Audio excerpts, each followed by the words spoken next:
भक्ति किस प्रकार रक्षा करना पड़ेगा और कैसे साधना करना है, ये केवल साधु महात्मा ही, वो भी वैष्णव साधु ही बता सकता है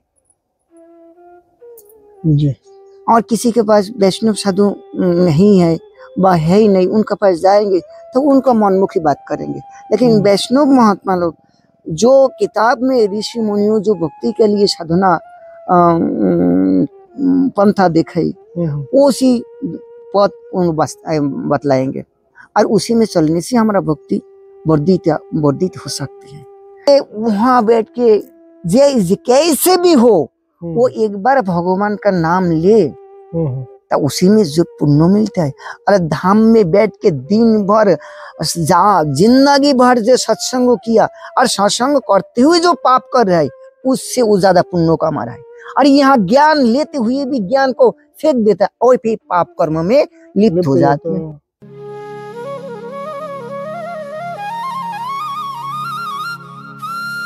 राधे राधे। आप सभी भक्तों का एक बार फिर स्वागत है संत यात्रा में। आप सभी को श्री किशोरी जी की कृपा से भारतवर्ष के दुर्लभ संतों के दर्शन हो रहे हैं हमारे साथ। तो आज मैं आपको, जैसा आप मेरे पीछे देख पा रहे हैं, एक एकांत और घने वन में निवास करने वाले ब्रज धाम में एक दुर्लभ संत जी के दर्शन कराने वाला हूँ।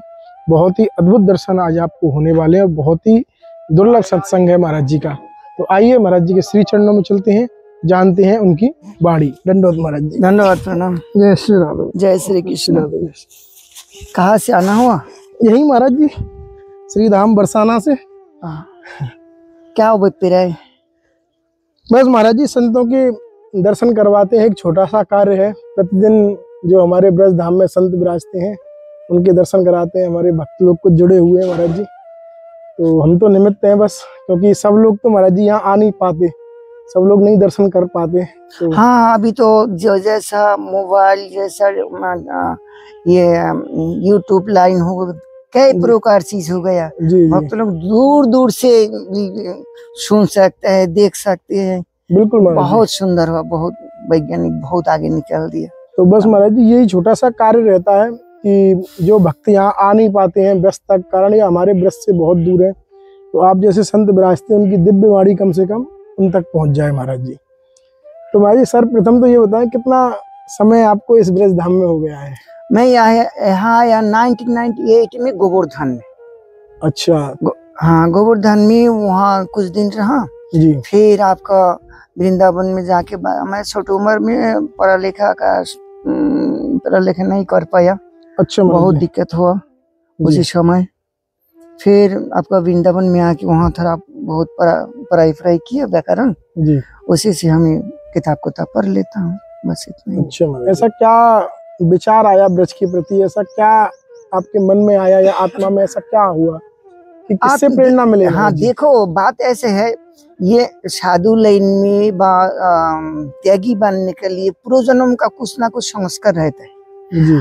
उसी के वजह से जहाँ मेरा जन्म हुआ, बचपन से जब चलना फिरना सीखा, तभी मेरा मन में ऐसा ही हुआ जो मैं वृंदावन में जाऊंगा। वृंदावन में जाके बचपन से साधना भजन करूँ। वहाँ जंगल एरिया है, तो अकेले जाके जंगल का साइड में जाके वहाँ ठाकुर जी के लिए थोड़ा सा ध्यान भी लगा रहता। भेड़िया, लोमड़ी, इससे बिल्कुल डर नहीं लगता था मुझे। अच्छा बिल्कुल डर नहीं लगता था। तो वहाँ इसी प्रकार करते करते कुछ दिन तक वहाँ ही रहा। फिर हमारा पिताजी की कृपा से हमें जल्दी से जल्दी वहाँ से निकलना पड़ा। पिताजी की कृपा से? हाँ, वो इसी प्रकार हुआ। जिस घर में जन्म लिया उस घर का लोग ज्यादातर चमड़ा सफेद है। अच्छा। हाँ, गोरा सा है। अच्छा। लेकिन हम उस परिवार में हमारे जो काला चमड़ा इसे हमारे पिताजी सहन नहीं कर पाया। अच्छा महाराज जी। हाँ, उन्होंने बहुत अत्याचार किया मेरे ऊपर,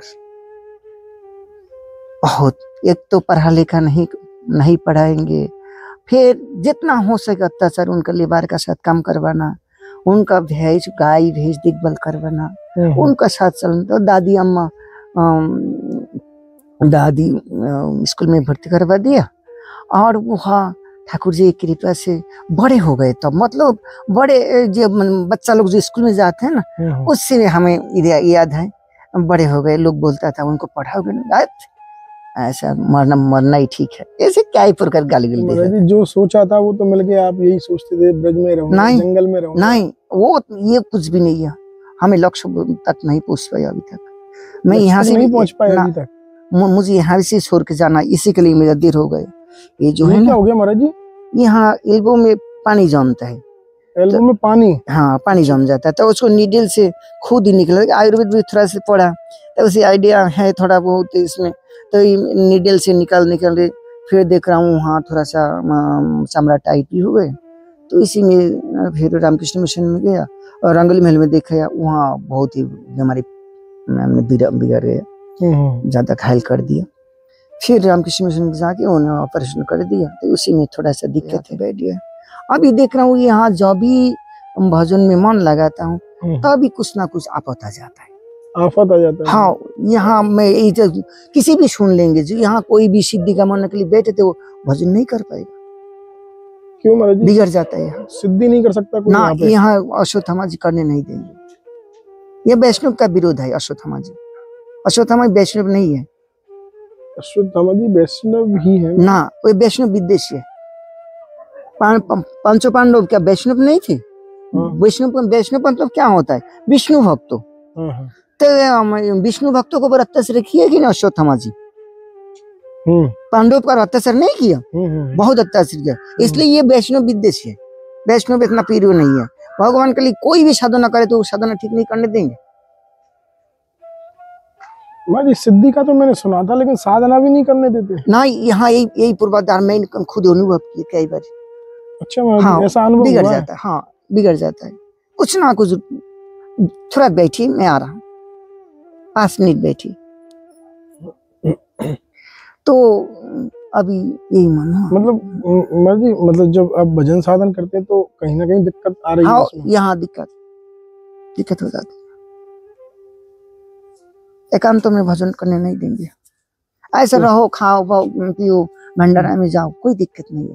खाने पीने के लिए कोई दिक्कत नहीं, कष्ट नहीं है, यहाँ बहुत मिल जाता है। लेकिन आपको साधना में जब भी बैठेंगे तब भी आपको दिमाग बिगड़ा देंगे। देखो, जैसा आपने भी बोला कि हमें जो साधना करते हैं उसमें विघ्न होता है, बिल्कुल ऐसे ही जो हमारी भक्ति में दृढ़ता है वो कैसे आएगी महाराज जी? मतलब भक्ति प्रगाढ़ कैसे हो सकती है? नहीं, ये तो देखो,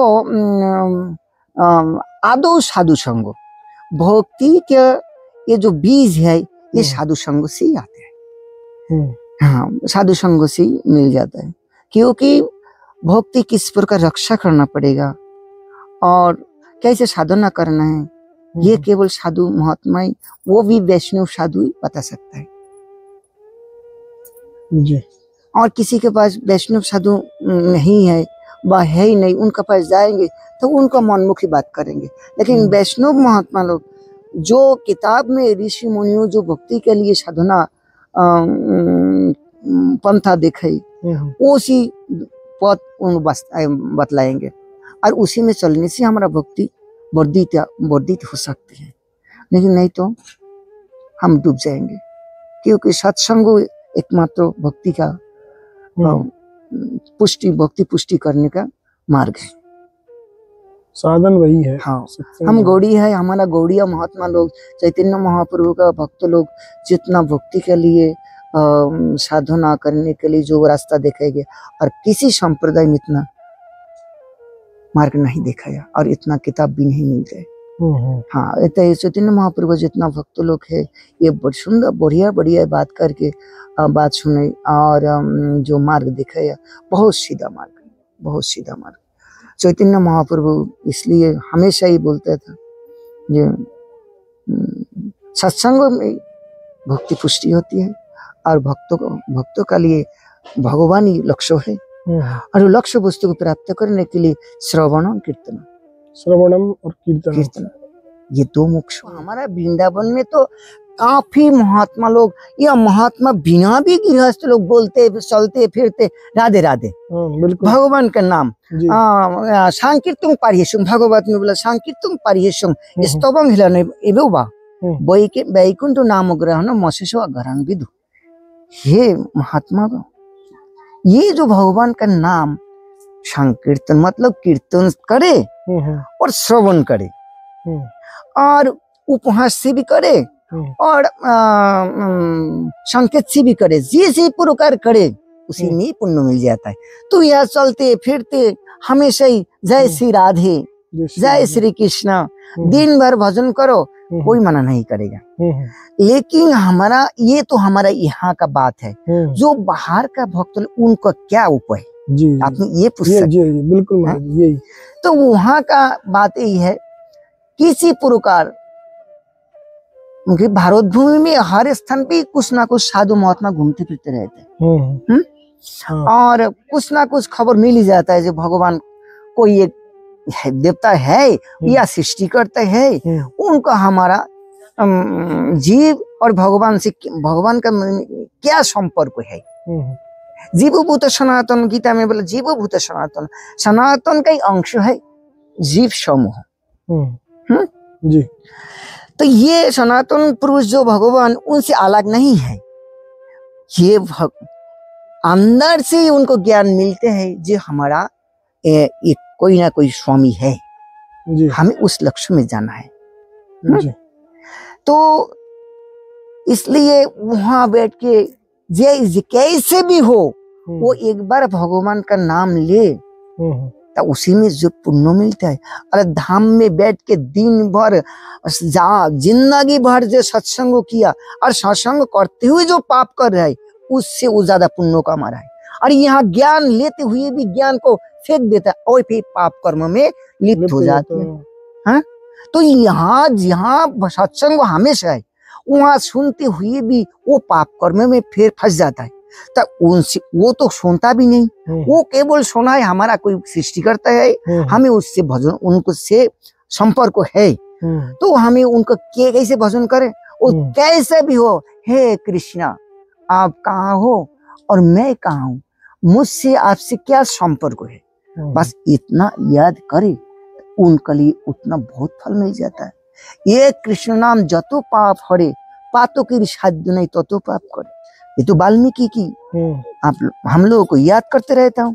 वाल्मीकि पहली इतना पापी थी जे वो भगवान का राम नाम उच्चारण नहीं कर पाता था। अब देखो गोहत्या करने वाला मुसलमान भी कितना राम नाम ले रहे हैं, तो वाल्मीकि से तो पापी नहीं है वो, उनका मुंह से तो बिल्कुल राम नाम उच्चारण नहीं होता था। बिल्कुल है? तो वो तो धाम से कितना बाहर में। और देखिए वृंदावन धाम केवल इतना 84 कृष नहीं है, जहाँ भगवान का भक्त लोग बैठता है विराजता है वही वृंदावन सोचो, वही क्या ब्रजेश्वर जो श्री कृष्ण वही विराजता है, और ब्रजेश्वरी जो राधा रानी वही विराजता है। बिल्कुल महाराज जी, इसमें कोई संदेह नहीं, कोई संदेह नहीं। इसलिए वो तो ऐसे पाप में लिप्त तो है ही है, पापसन में है ही, लेकिन वो कभी कभार हे भगवान मैं कितना बड़े पापी हूँ, मैं कैसे आपका भजन करूं। तो ये जो मैं कैसे भजन करूं, उनका अंदर से जो भावना निकलती हुई ये शब्द भगवान का तक शब्दो ब्रह्म होते हुए ये भगवान का तक पहुंच जाता है। लेकिन हम यहाँ ब्रजधाम में होती हो हमेशा भक्तों का संगत में जाते हुए भी वो एक कान से सुनते हैं दूसरे कान से निकल के फिर पाप कर्म में लिप्त हो जाता है। बिल्कुल जैसे हाथी का स्नान, हाथी दिन भर वो तालाब में जाके डुबकी लगाते हैं और हाथी नहीं उसको जाके पानी से नहला देता है, फिर वो किनारे में आके फिर वो मिट्टी में धूला उठा के अपने हाथों से उठा के लपट लेता है। बस इसलिए बोला ये जो हरि नाम वो हाथी का स्नान। और ये क्रिश्चियन में एक हफ्ता का पाप करेंगे, रविवार से शुरू करके अगले शुक्रवार तक जो पाप करेंगे जाके गिरजा में जाके हे प्रभु मैंने गलती किया मुझे क्षमा कर दो। उससे उनका सिद्धांत तो ये है जो वहां जाती ही पाप खंडन हो जाता है, स्वीकार करनी चाहिए पाप खंडन। फिर 7 दिन जाके फिर पाप करेंगे, तक कितना बड़ी गलती है ये। इसलिए 10 अपराध में एक अपराध वो है नाम अपराध में जो नाम बोले पाप बुद्धि, मतलब हम नाम भी करेंगे और पाप भी करेंगे। हम दिन भर पाप करते रहेंगे, संध्या का टाइम जाके भगवान का नाम स्मरण करते सो जाएंगे, हमारे सारे पाप हट जाएंगे। ये जो पाप कर रहा है उनका लिए कभी क्षमा नहीं होता है, कभी नहीं। इसलिए हम सत्संग होते हुए भी अगर इसी प्रकार ना सुधर सके तो वो जो बाहर में हजारों किलोमीटर दूर में जहाँ मुसलमान केरी है, जहाँ भगवान का भक्त नहीं है, वो भक्त गलती से भी भगवान का नाम ले, उसमें जितना पुण्यमान फल मिलेंगे उतना हमारे नहीं मिलेंगे। क्यों? हम ज्ञान पापी हैं। ज्ञान पापी है। ज्ञान पापी के लिए कभी क्षमा नहीं मिलता है। अनजान में पाप हो जाए तो उसका क्षमा होता है। इसलिए युधिष्ठिर महाराज वहां राजसभा में बोल रहा था, पूछो ये क्या है, ब्राह्मण है ना शूद्र है? बोले ये एक ब्राह्मण है, एक शूद्र है। बोले ब्राह्मण को तो मृत्युदंड नहीं दिया जाता है, लेकिन उसका मृत्युदंड का बराबर, कि वो ज्ञानी है, उसको मृत्युदंड दिया जाता है। लेकिन शूद्र ये तो स्वाभाविक उनका पाप कर्म है, पाप में मौन है, उनको दंडो देके उनको छोड़ दिया जाए, उसको मृत्यु भी नहीं देता। हाँ, ज्यादा पाप करे तो शूद्र को मृत्युदंड दिया जाता है, ब्राह्मण को मृत्युदंड नहीं दिया जाता है। लेकिन ये ज्ञान पापी, हाँ, ज्ञान पापी के पाप नहीं घटते महाराज जी। नहीं घटता है, नहीं घटता है। अच्छा, संतों का अलग अलग मत रहता है इसके ऊपर, जैसे कि बिल्कुल नाम जप के द्वारा हम अपने पूर्व जन्मों का भी जो हमारा कष्ट है या पाप है उनको भी हम नाम जप के द्वारा काट सकते हैं, ऐसा काफी संत बताते हैं। नहीं, पाप और पुण्य ये तो यहाँ का कर्म द्वारा क्षय हो जाता है और वर्धित हो जाता है। जैसा पुण्य कर्म जी, किसी को कन्यादान, किसी को जल दान, किसी को अन्नदान जी, इसी में हमारा पाप कर्म भी हो जाता है। जैसा तामसिक वस्तु को, प्राणी को, तामसिक जो वस्तु किसी को दान करने से उसमें क्या फल मिलता है? उल्टा फल मिलता है, तामसी वस्तु हाँ, दान करने से। और जैसी प्रकार तामसिक जो प्राणी है, जैसा बांदर, कुत्ता, ये लोग तामसिक है। इन लोगों को सेवा करने से हमें कितना पुण्य फल मिलता है, और एक महात्मा को, पंडित को अपमान करने से कितना पुण्य फल मिलता है। इसी पर ध्यान रखना चाहिए, ताकि वहां हम पुण्य कमाने के लिए जाए तो पुण्यों में और पाप ना लिपट जाए। गोवर्धन परिक्रमा कर रहा तो उसी समय एक भक्त आया, सेब दे रहा था बांदर के लिए, और एक गाय भी पहुंच गई वहां खाने के लिए, तो उन्होंने ईंट उठा के वो गाय को मार दिया। तो वहां हम पुण्य कमाने के लिए गया, लेकिन निमंत्रण नहीं दिया गौ को, वो पहुंच गए, क्या उसको भोजन नहीं दे सकता है? तो बांदर के लिए देने के लिए आया, उस ईंट से मारना पड़ेगा। तो वह पुण्य कमाने के लिए पाप लपट के आया गया, उल्टा पाप ही हो गया। हाँ, दक्षिण भारत में एक व्यक्ति हर रोज 10 किलो मीट खरीद करके एक आदमी रख लिया, 10,000 रुपया खान पीन, रोजाना कुत्ता को मांस खिलाता है, तो वो बहुत बड़ा पुण्य कमाता है। पुण्य कमाता है महाराज। हाँ, वही तो कह रहा हूँ। उन्होंने सोच रहे जीव के अंदर भगवान है, मैं भगवान का सेवा कर रहा हूँ, तो ये प्राणी को हत्या करके दूसरा प्राणी को खिला रहा है, तो क्या पुण्य हो रहा है ना?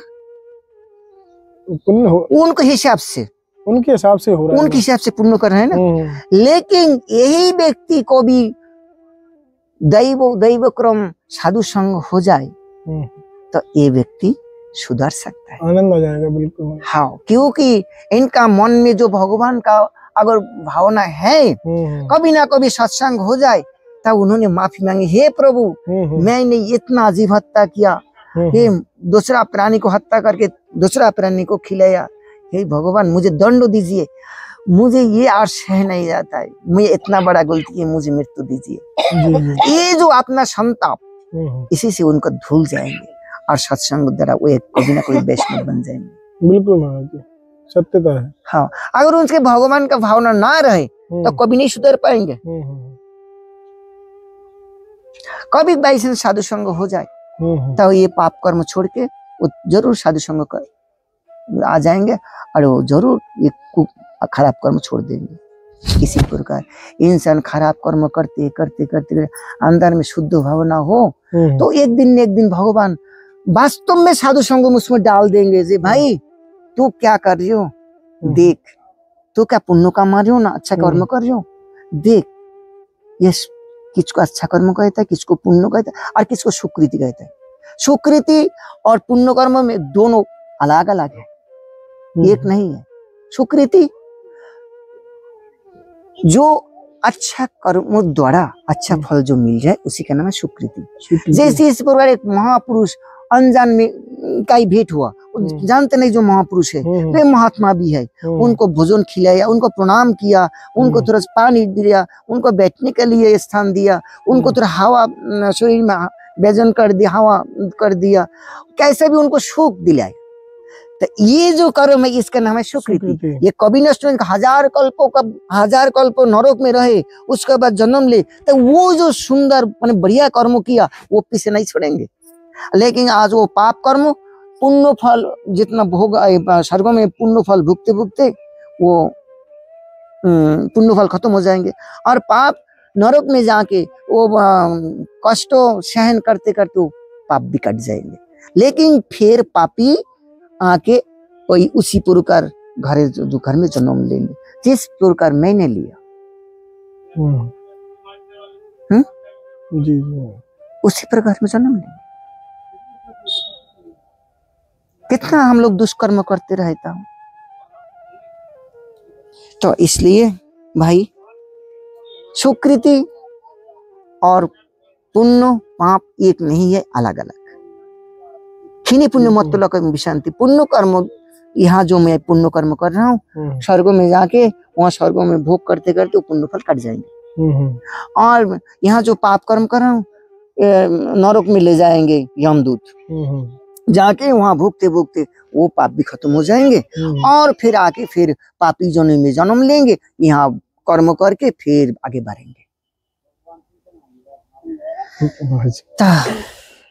अभी फिर को भी महाराज जी बिल्कुल इनसे भी थोड़ा बात करते हैं। हाँ बिल्कुल, बहुत देर से बैठे ना हो गया, अब भी रात भी हो गई। ठीक है, आप सभी भक्तों ने सुना महाराज जी की दिव्य वाणी, और अभी समय भी काफी हो गया है और महाराज जी ने बहुत समय हमारे लिए दे दिया, और बहुत ही दिव्य सत्संग महाराज जी के साथ हुआ। और हम भी मिलते हैं ऐसे ही दुर्लभ संत दर्शन के साथ सिर्फ संत यात्रा पर। ठीक है, हमें 9 बजे के बाद थोड़ा सा हमें अपना नित्य कर्म करके अच्छा जाती है तो